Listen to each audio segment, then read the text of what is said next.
దేశంలోని అన్ని వర్గాలకు ప్రయోజనం కలిగే విధంగా 5 న్యాయాలతో 25 గ్యారంటీలను కాంగ్రెస్ పార్టీ ప్రకటించింది.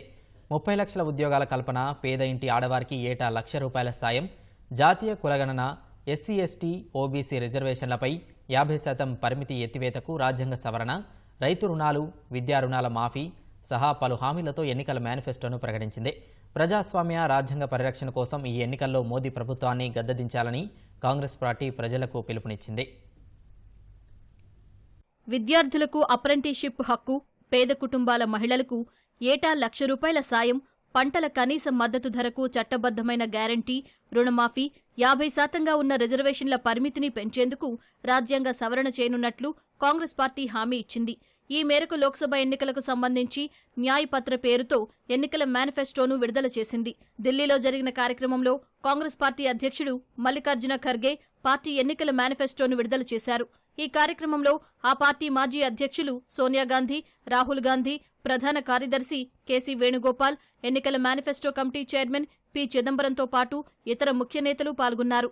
5 అంశాల ఆధారంగా 25 గ్యారంటీలను ఎన్నికల మేనిఫెస్టోలో పొందుపరిచిన హస్తం పార్టీ ఇండియా కూటమి అధికారంలోకొస్తే 10% ఈడబ్ల్యూఎస్ రిజర్వేషన్ అన్ని కులాలు, మతాలకు వర్తింపజేయనున్నట్లు హామీ ఇచ్చింది.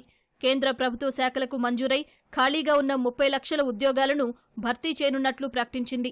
మార్చి 15 నాటి వరకు ఉన్న విద్యా రుణాలను మాఫీ చేయడంతో పాటు ప్రభుత్వ ఉద్యోగ పరీక్షల ఫీజు కూడా రద్దు చేయనున్నట్లు వెల్లడించింది.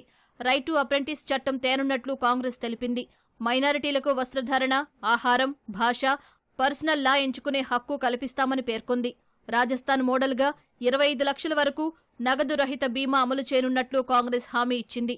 ఇంకా ఎస్సీ ఎస్టీ బీసీ రిజర్వేషన్లపై ఉన్న 50% పరిమితిని ఎత్తివేసేందుకు రాజ్యాంగ సవరణ చేపట్టనున్నట్లు హామీ ఇచ్చిన కాంగ్రెస్ పార్టీ సామాజిక న్యాయమే లక్ష్యంగా దేశవ్యాప్తంగా కుల గణన చేపట్టనున్నట్లు తెలిపింది. తమ ఎన్నికల మేనిఫెస్టోను ప్రతి ఒక్కరూ నిశితంగా పరిశీలించాలని, అందులో దేశానికి సంబంధించిన అద్భుత చిత్రం కనిపిస్తుందని కాంగ్రెస్ పార్టీ అధ్యక్షుడు మల్లికార్జున ఖర్గే తెలిపారు.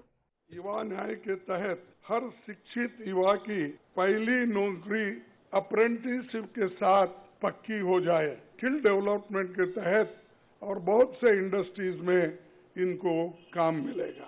नारी न्याय के तहत गरीब परिवार की महिला को सालाना 1 लाख की मदद देंगे। किसान न्याय के तहत किसानों की कर्ज माफी और एमएसपी कानून की गारंटी भी हम देंगे।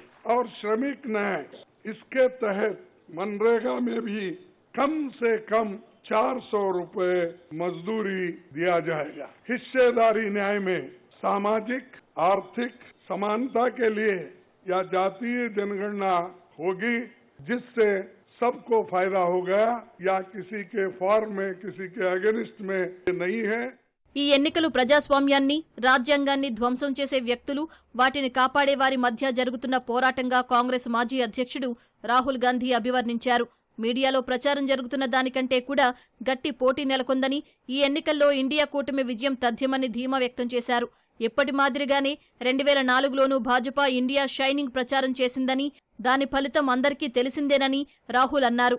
नरेंद्र मोदी जी ने जैसे अदानी जी की मोनोपोली है पोर्ट्स पर, इंफ्रास्ट्रक्चर पर, डिफेंस में, वैसे नरेंद्र मोदी जी ने पॉलिटिकल फाइनेंस की मोनोपोली बनाई है। कैसे बनाई है?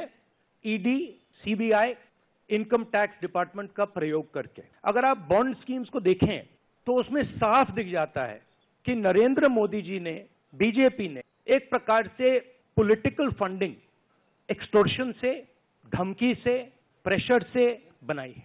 ఇండియా కూటమి అధికారంలోకి వస్తే జమ్మూ కాశ్మీర్కు పూర్తిస్థాయి రాష్ట్ర హోదా కల్పించనున్నట్లు కాంగ్రెస్ పార్టీ హామీ ఇచ్చింది. సైన్యంలో నియామకాలకు సంబంధించిన అగ్నిపథ్ పథకాన్ని రద్దు చేయనున్నట్లు తెలిపింది. మంజూరైన పోస్టుల భర్తీకి సాధారణ పద్ధతిలో నియామకాలు చేపట్టనున్నట్లు పేర్కొంది. మతం, భాష, కులాలకు అతీతంగా ప్రజాస్వామ్య ప్రభుత్వ స్థాపనకు ఈ ఎన్నికలను ఉపయోగించుకోవాలని కాంగ్రెస్ పార్టీ ప్రజలకు విజ్ఞప్తి చేసింది. గత దశాబ్దంలో సాక్ష్యంగా ఉన్న ప్రధాని మోదీ పాలనా శైలిని సమూలంగా మార్చడానికి ఈ ఎన్నికల అవకాశం కల్పిస్తున్నాయని పేర్కొంది. ప్రధాని మోదీ 4 సౌ పార్ కోసం తమ పార్టీ నేతలను భాజపాలో చేర్చుకుంటున్నారని, తాము అధికారంలోకొచ్చాక వారందరికీ తిరిగి ద్వారాలు తెరవనున్నట్లు ఖర్గే తెలిపారు. తప్పు చేసిన వారే భయంతో కాంగ్రెస్ను వీడుతున్నారని అన్నారు.